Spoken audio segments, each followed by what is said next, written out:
الحمد لله نحمده ونستعينه ونستغفره ونعوذ بالله من شرور أنفسنا ومن سيئات أعمالنا من يهده الله فلا مضل له ومن يضلل فلا هادي له وأشهد أن لا إله إلا الله وحده لا شريك له وأشهد أن محمدًا عبده ورسوله اللهم صل على محمد وعلى آل محمد كما صليت على إبراهيم وعلى آل إبراهيم في العالمين إنك حميد مجيد اللهم بارك على محمد وعلى آل محمد كما باركت على إبراهيم وعلى آل إبراهيم في العالمين إنك حميد مجيد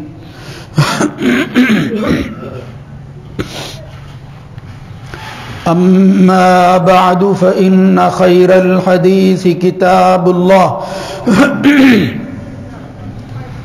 وخير الهدى هدى محمد صلى الله عليه وآله وسلم وشر الأمور محدثاتها وكل محدثة بدعة وكل بدعة ضلالة وكل ضلالة في النار رب أعوذ بك من همزات الشياطين من همزه ونفخه ونفثه يا أيها الذين آمنوا اتقوا الله حق تقاته ولا تموتن إلا وأنتم مسلمون يا أيها الناس اتقوا ربكم الذي خلقكم من نفس واحدة وخلق منها زوجها وبث منهما رجالا كثيرا ونساء اتقوا الله الذي تساءلون به والأرحام إن الله كان عليكم رقيبا يا أيها الذين آمنوا اتقوا الله وقولوا قولا سديدا يصلح لكم أعمالكم ويغفر لكم ذنوبكم ومن يطع الله ورسوله فقد فاز فوزا عظيما رب اشرح لي صدري ويسر لي أمري واحلل عقدة من لساني يفقه قولي ولن تستطيعوا أن تعدلوا بين النساء ولو حرصتم فلا تميلوا كل الميل فتذروها كالمعلقة وإن تصلحوا وتتقوا فإن الله كان غفورا رحيما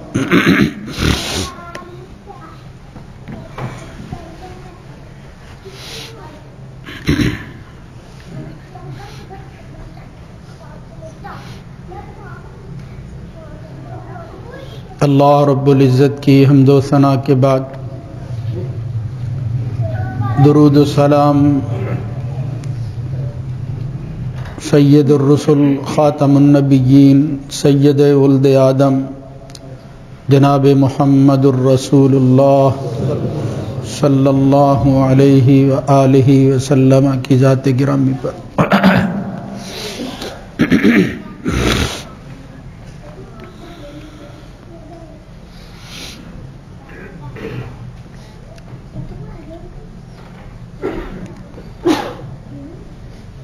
اللہ رب العزت نے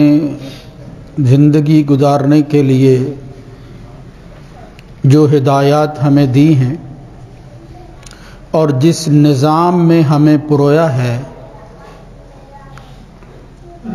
اس کے اوصاف اور خوبیوں میں سے ایک خوبی اور وصف یہ ہے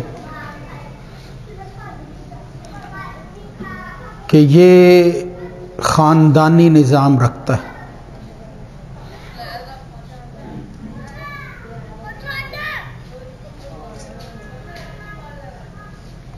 یہ اس وقت کا بالخصوص بڑا اہم مسئلہ ہے کہ رشتے ناطے قائم ہوں اور پھر ایک خاندان وجود میں آئے، اس سے پھر سلسلہ توالد و تناسل آگے بڑھے۔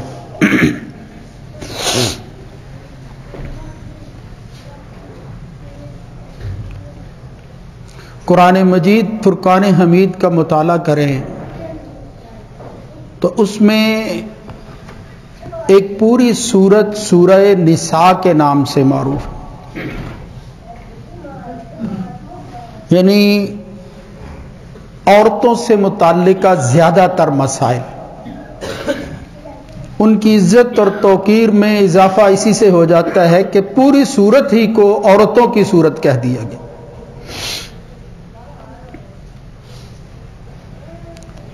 لہذا یہ جو انسانی فرد ہے، اس اکائی کو کسی دوسرے کے ساتھ جوڑ کر جب سلسلہ آگے بڑھتا ہے تو معاشرہ وجود میں آتا ہے، یعنی معاشرتی زندگی کا آغاز اور اس کی خشت اول بھی وہ خاندان ہی ہے کہ جب بندہ تنہا اور اکیلا ہوتا ہے تو اس کی اس تنہائی کو ختم کرنے کے لیے عمر کے خاص حصہ کے بعد اس کا زوج پیدا کیا جاتا ہے، یعنی اس کے زوج کا اس کو حق دیا جاتا ہے کہ وہ چناؤ کرے جو موجود ہوتا ہے، اور پھر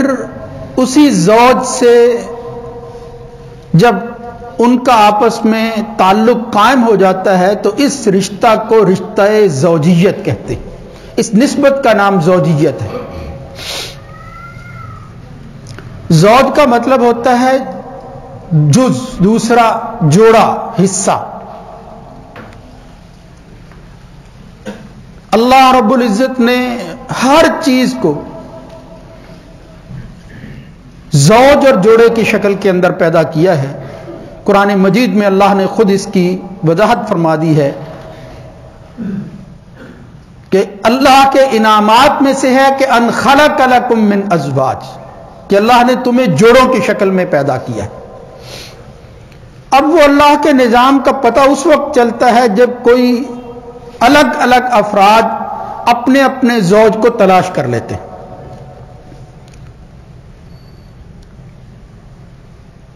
اس نسبت کو قائم کرنے کے حوالے سے قرآن مجید کے اندر ایک سے زیادہ آیات موجود ہیں۔ ایک آیت سورہ نساء کی پہلی آیت ہے جو ہر خطبہ حاجہ کے اندر پڑھی جاتی ہے۔ اللہ رب العزت اس میں خاص طور پر مجموعی حوالہ سے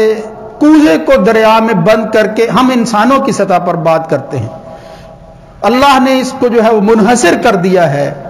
یا ایھا الناس اتقوا ربکم الذی خلقکم من نفس واحدہ، اپنی تاریخ کو دہراؤ، اس کی تجدید کرو اور ذہن میں لاؤ،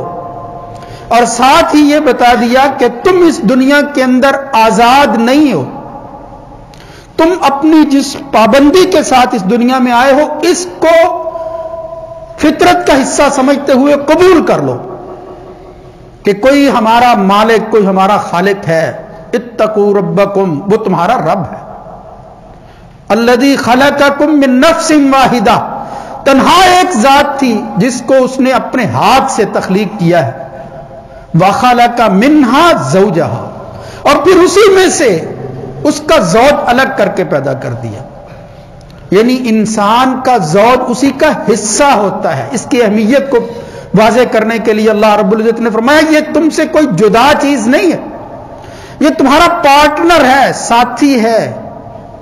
لیکن کس طرح وہی جو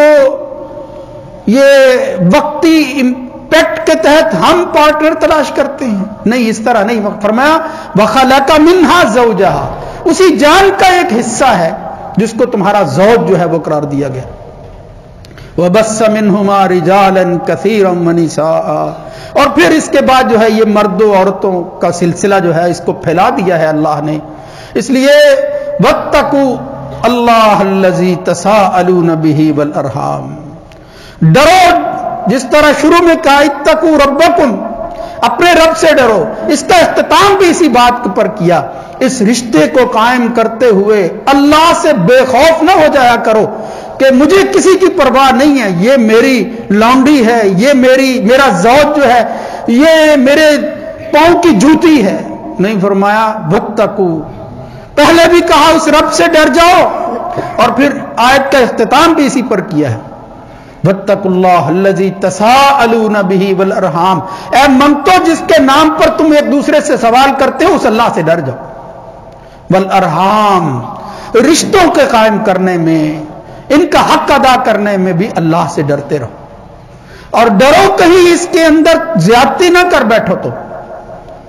ان اللہ کان علیکم رقیبا، اس لیے کہ اللہ تعالیٰ تم پر نگہبانی کر رہا ہے، سب کچھ دیکھ رہا ہے اللہ رب العزت کہ تم کس نیت کے ساتھ کس کو اپنا بنانے کی کوشش کر رہے ہو۔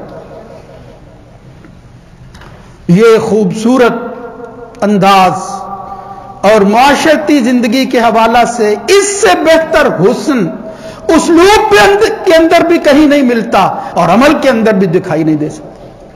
ایک دوسری آیت دیکھو سورہ روم میں اللہ رب العزت نے فرمایا کہ اس زوج کے حوالہ سے وَمِنْ آيَاتِهِ أَنْ خَلَقَ لَكُم مِّنْ أَنفُسِكُمْ أَزْوَاجًا، یہی بات ہے ایک دوسرے پیرائے میں اللہ رب العزت بیان فرما رہے ہیں،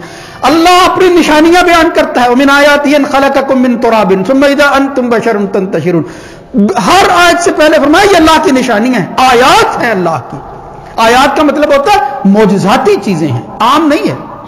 محض کوئی سمبل نہیں ہے، آیات ہیں اللہ کی۔ تو ان آیات میں سے، ان انعامات ربانی میں سے ایک یہ ہے ان خلق لکم من انفسکم ازواجا، تمہارے جوڑے اس نے تمہاری جانوں میں سے ہی پیدا کر کے کہا لتسکنوا الیہا، یہ تمہارے لیے سکون اور قلبی اطمینان کا ذریعہ بننے والی چیز ہے، کوئی فساد کھڑا نہیں ہونے والا، اس کے ذریعے کوئی مصیبت نہیں ہے کہ جس کا تم آغاز کرنا چاہتے، لتسکنوا الیہا، یہ تو تمہارے لیے تمہارے جذبات کو کنٹرول اور ضبط میں رکھنے کے بعد سکون اور اطمینان کا ذریعہ بننے والا ہے، لتسکنوا الیہا، اس لیے اس سے سکون حاصل کرو، اور پھر فرمایا محض اس کو نفسانی خواہش کی تکمیل کا ذریعہ نہ بناؤ، وَجَعَلَ بَيْنَكُمْ مَوَدَّةً وَرَحْمَةً، یہ تم ایک دوسرے کے ساتھ اس طرح پیوست ہو جاؤ، یہ جوڑ اس طرح مل جانا چاہیے، یہ اس لڑی کا حصہ یوں بن جانا چاہیے کہ مودت اور رحمت کے ساتھ جو ہے وہ تم آپس میں نباہ کا عہد کرو اور پھر اپنی زندگی کو آگے بڑھاؤ۔ مودت یعنی تعلق کے اندر اس سے بہتر قرب کے حوالے سے کوئی لفظ موجود نہیں۔ وَجَعَلَ بَيْنَكُمْ مَوَدَّةً وَرَحْمَةً إِنَّ فِي ذَلِكَ لَآيَاتٍ لِقَوْمٍ يَتَفَكَّرُونَ، یہ لوگ اگر سوچتے نہیں ہیں تو یہ ان کا قصور ہے، ورنہ غور و فکر کرنے والے لوگوں کے لیے اس میں اللہ نے جو نشانیاں رکھی ہوئی ہیں ان کا کوئی شمار نہیں ہے۔ اس لیے زوج کی تلاش کے بعد جو اصول اور قواعد متعین کر دیے گئے اور جن اصولوں پر اس رشتے کو، اس بندھن کو قائم کرنے کے لیے ہدایات دی گئی ہیں ان کو پیش نظر رکھیں تو پھر سمجھ آتا ہے کہ اللہ رب العزت اس معاشرے کی تشکیل جس کو اسلامی اور دینی معاشرہ کہتے ہیں وہ خاندان ہی پر رکھنا چاہتا ہے، اور خاندان کا آغاز جو ہے وہ میاں بیوی کے اس تعلق سے جو ہے وہ شروع کرتا ہے، اس کا آغاز یہاں سے ہوتا ہے۔ اس کی ابتدا ہی کے اندر یہ ہے کہ دو جانیں ہیں جو ایک دوسرے کا حصہ بن جاتی ہیں، زوج کا یہ مطلب ہوتا ہے، یعنی ان جذبات کے ساتھ جب آپ اپنے خاندان کی بنیاد رکھیں گے تو پھر یہ سلسلہ آگے بڑھے گا اور یہ مودت اللہ کی رحمت کو بڑھانے کا ذریعہ بن جائے گی۔ اس لیے اس خاندانی نظام کے حوالے سے جو برکات اللہ نے بیان کی ہیں اس کا احساس اس وقت ہوتا ہے جب ان معاشروں کو دیکھا جاتا ہے فنی ترقیوں کے اعتبار سے جن کا کوئی مد مقابل اس وقت دکھائی نہیں دیتا، مگر خاندانی نظام کے اندر جس طرح وہ ترس رہے ہیں، جس طرح ماں اپنی بیٹی اور بیٹے کو تلاش کرنے کے لیے در در پھرتی ہے اور اس کی جو قسمہ پرسی نظر آتی ہے، اس سے پھر اسلام کی حقانیت کا ثبوت ملتا ہے کہ ہمیں فطرت پر قائم رہنا چاہیے تھا۔ آزادی کے نام سے بے راروی اور بغاوت اس حد تک چلا جائے کہ ماں بیٹی کو نہ پہچانے اور بیٹا جو ہے وہ کسی ماں کو نہ پہچانے۔ اللہ سے دعا کرنی چاہیے کہ اللہ تعالیٰ ایسے معاشرے سے ہمیں دور رکھے،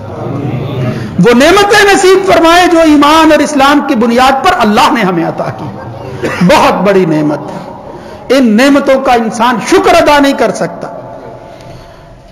اب ان معاشروں کے اندر حالات کیا ہو چکے ہیں،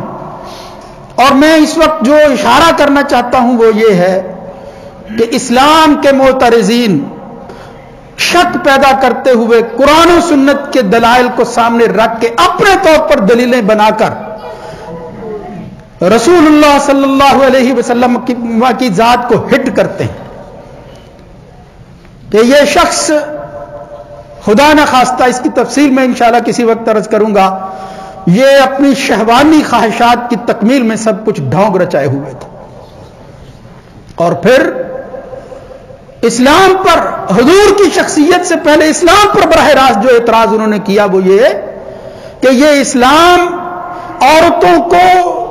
ان کا حق نہیں دیتا، بلکہ ان کو اس طرح غلام بنا کر رکھتا ہے کہ دو دو تین تین چار چار جتنی چاہیں، بلکہ یہاں کہا جاتا ہے تعدد ازواج کا مسئلہ ہے کہ ان کے ہاں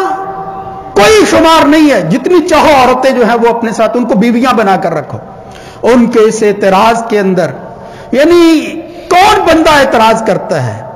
جس بندے کے اندر اپنے وہ نقائص ہوں، اگر وہ کسی کا نقص بیان کرے تو آدمی جو ہے وہ پھر خاموشی اختیار کرتے ہوئے اپنی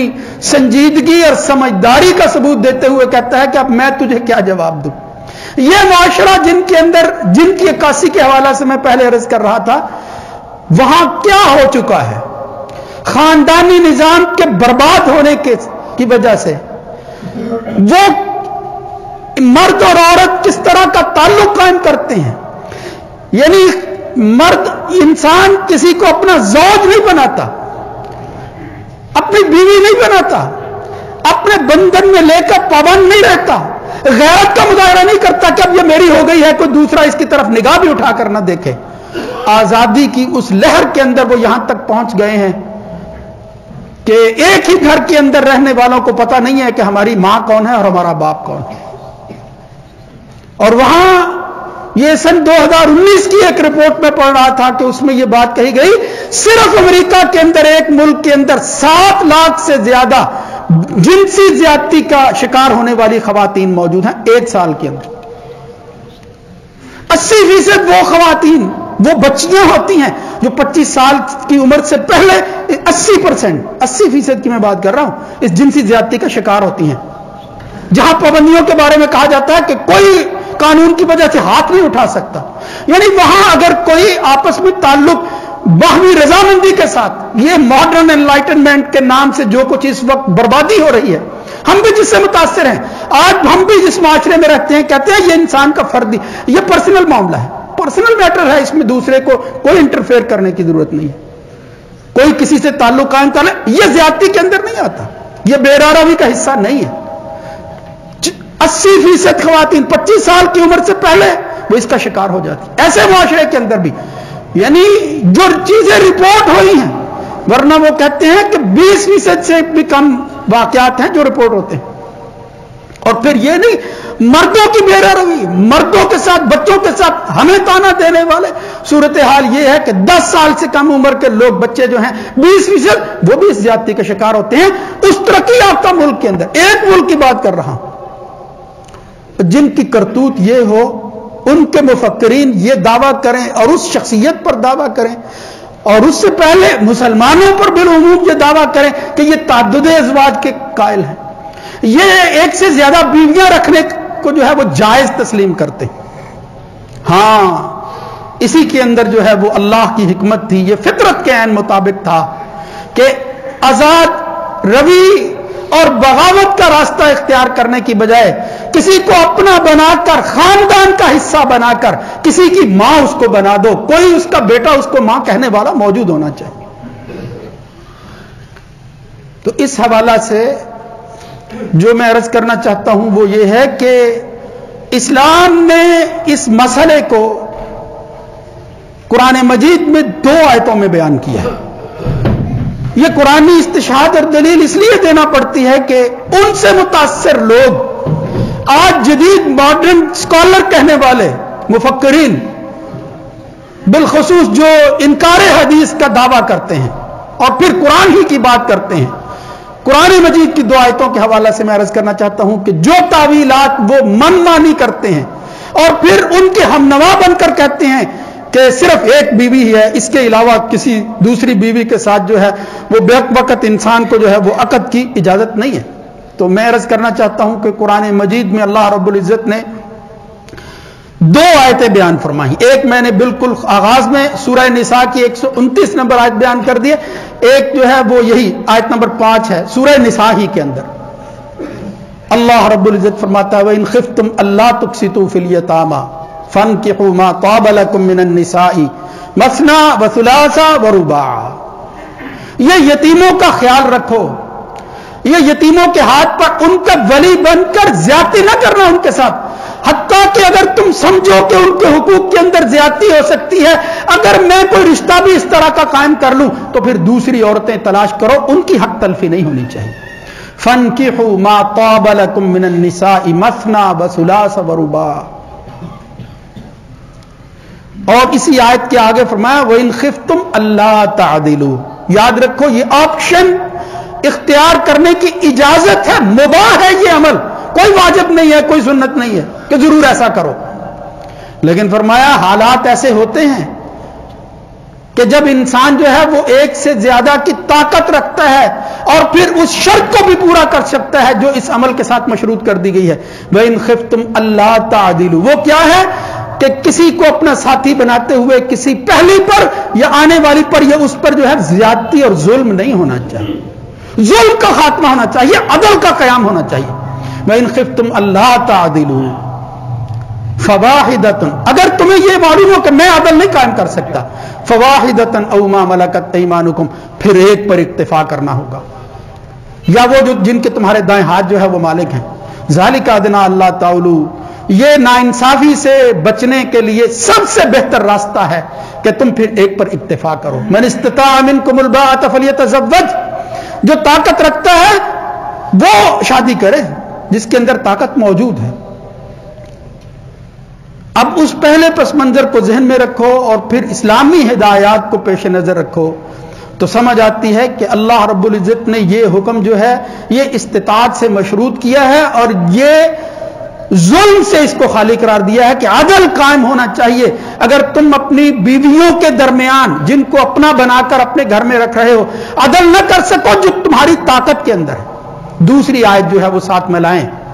وَلَن تَسْتَطِيعُوا أَن تَعْدِلُوا بَيْنَ النِّسَاءِ وَلَوْ حَرَصْتُمْ فَلَا تَمِيلُوا كُلَّ الْمَيْلِ. یہ قلبی میلان جو ہے یہ تمہارے بس کی بات نہیں ہے,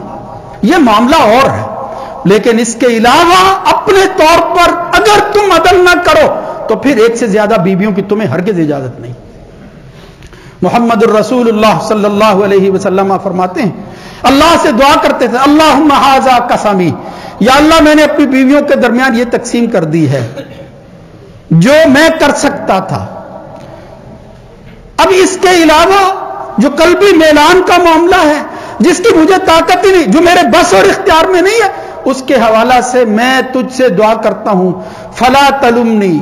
فی ما تملک ولا املک. جتنی مجھے طاقت تھی وہ میں نے تو کر دی ہے, لہذا جو تیری ملکیت ہے میں اس میں کچھ نہیں کر سکتا, یا اللہ اس کے حوالہ سے مجھے ملامت نہ کرنا, مجھے بچا کر رکھنا. تو کیا مطلب ہے؟ پوری طاقت, استطاعت, ان حقوق کو ادا کرنا ہے, ان شرائط کو پورا کرنا ہے جو عدل کے اندر آتی ہیں, عدل کا حصہ ہے. وہ کیا ہے؟ بس اس کی طرف بھی میں مسئلے کی نوعیت کو اور پھر مسلمانوں سے مخاطب ہوتے ہوئے اس کا اظہار کر دوں. قرآن و سنت سے یہ معلوم ہوتا ہے کہ اگر کوئی شخص ایک سے زیادہ بیویاں رکھتا ہے تو ان کو عدل کے اندر جن چیزوں کو برابر تقسیم کرنا چاہیے اور عدل قائم کرنا چاہیے ان میں سے پہلی چیز یہ ہے سکنا، مسکن، رہائش دے وہ سب کو برابر ایک جیسی ہو، ان کا خیال رکھے، کسی پر زیادتی نہ ہو سکنا اور رہائش کے حوالے سے.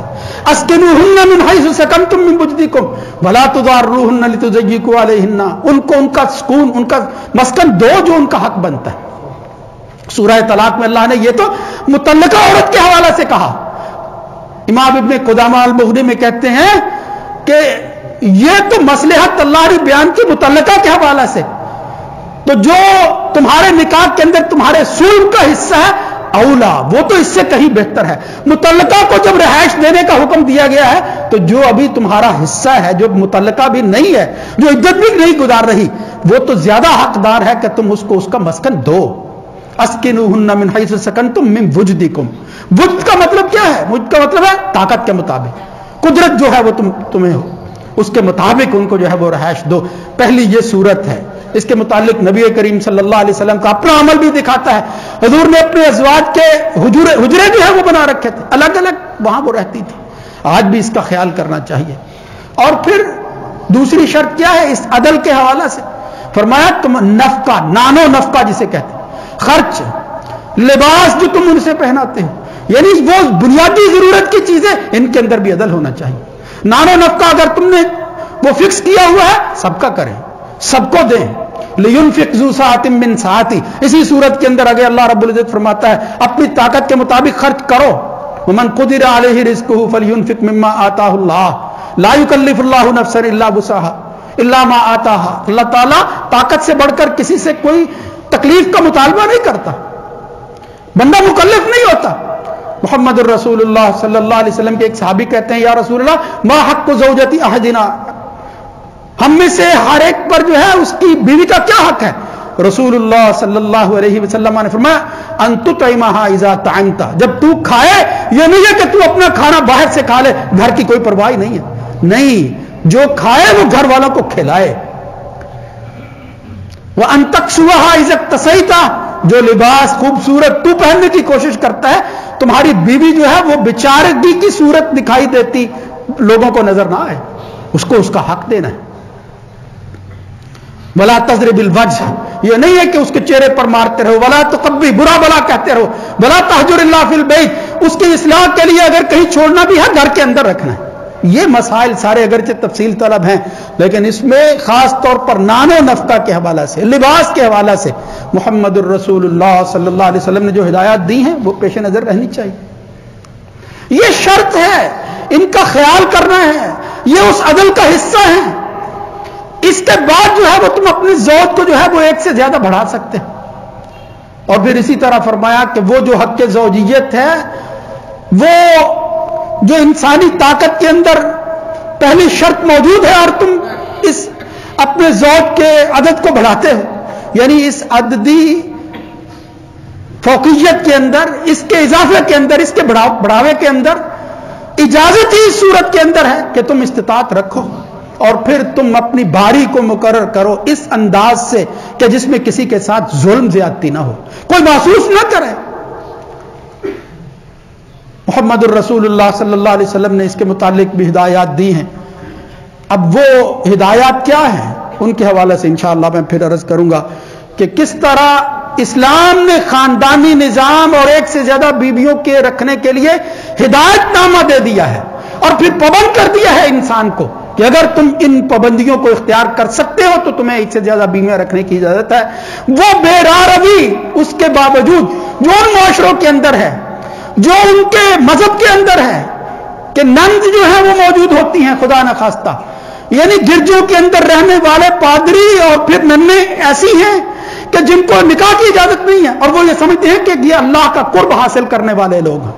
اور پھر ان کی جو کرتوتیں سامنے آتی ہیں فطرت کے ساتھ زیادتی کرنے کی وجہ سے، فطرت سے بغاوت کرنے کی وجہ سے، وہ کوئی ڈھکی چھپی بات نہیں ہے. اکٹھے مرد اور عورتیں جب رہتے ہیں بغیر شادی کے رہتے ہیں اور بغیر شادی کے پھر ان کے معاشروں کے اندر جو کچھ ہو رہا ہے جس کے حوالہ سے میں نے کچھ تفصیل بھی عرض کر دی ہے، اس کے مقابلہ کے اندر اسلامی عدل کے قیام کے ساتھ اگر آدمی مثنی و ثلاث و رباع پر عمل کرے گا اور پھر اپنے اس معاشرتی اور خاندانی نظام کو آگے بڑھائے گا تو اللہ کی رحمت کا جو ہے وہ حصہ بن جائے گا۔ اللہ رب العزت ہمیں ان مسائل کو سمجھنے کی توفیق نصیب فرمائے۔ وہ معترضین جو قرآن و سنت کا نام لے کر نوجوانوں میں بالخصوص شک پیدا کرنا چاہتے ہیں، ان کو پورے فخر کے ساتھ اپنے ان عقائد کو اور مسائل کو سمجھنے کی کوشش کرنی چاہیے۔ یہ کوئی بیچارگی والی بات نہیں ہے، یہ کوئی تنگ نظری نہیں ہے، اس کی وجہ سے آپ ہرگز جو ہے وہ پسپا رہے ہوں اور پھر یہ نہ کہیں کہ اس کے علاوہ کوئی چارہ نہیں ہے۔ اپنی لا علمی اور جہالت کی وجہ سے بڑے بڑے دانشور اپنے آپ کو کہلانے والے وہ ان کے ہم نوا بنتے ہی اس لیے ہیں کہ اسلام کی اصل تعلیمات سے وہ آگاہ نہیں ہوتے۔ اصل تعلیمات کی طرف آؤ، فطرت کے قریب پہنچو، اللہ کے حکم کو مانو، انشاءاللہ وہی حق تمہیں نظر آئے گا جو اللہ کی بات ہے، اللہ کے رسول کی بات ہے۔ اقول قولی ھذا استغفر اللہ لی ولکم۔